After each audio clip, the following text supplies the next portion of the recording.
This is the Radical Road. Why is it called that? Well, because it was built by political radicals. This is a story that most people are told, but the story is much more interesting and much more historically significant.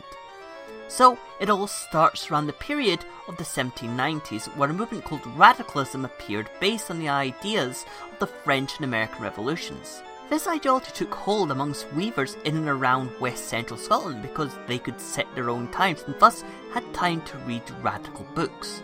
They formed societies like the Societies of the Friends of the People. These ideas of government by and for the people and not having monarchs didn't sit well with the powers that be, so many of these societies were pushed underground after leaders were sent on a one-way trip to Australia. Fast forward to the 1820s. The Napoleonic Wars are over, there's an economic downturn, the Corn Laws meant bread was more expensive, and working conditions were shit.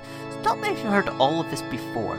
Either way, this, plus the radical ideas that were being spread, albeit underground, led to an era of revolution being developed. It was in this environment that Peterloo happened, where people marching for an end to the Corn Laws and more political rights were massacred in Manchester. This sent shockwaves up to Scotland, where mass protests and riots broke out in Paisley. All of this led the powers that be to think, oh no, it's 1789 Part 2, Electric Boogaloo, and their fears were confirmed when a plot was uncovered to kill the Prime Minister and the Cabinet. A network of police spies was set up in Scotland in reaction, but meanwhile, a 28-man committee called the Committee for the Organising of a Provisional Government started training people for a possible radical uprising.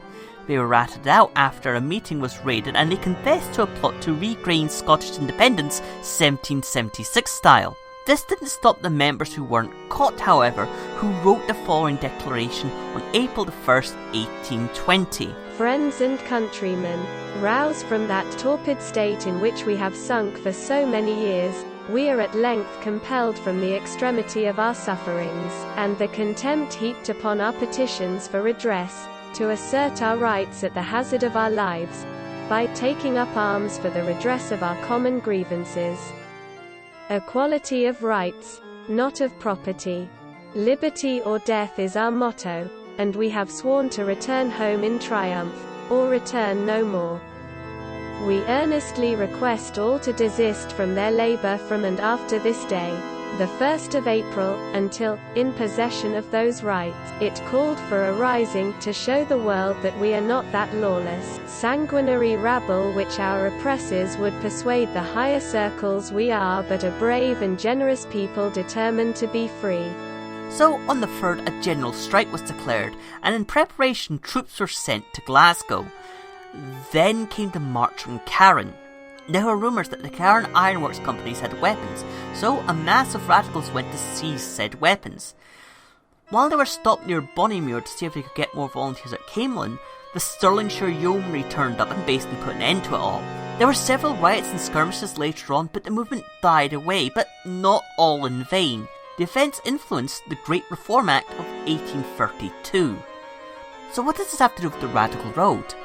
Well, the road was built as part of a work scheme where unemployed weavers who made up the movement were put to work building a road along Salisbury Crags. So, now you know the full story of the Radical Road.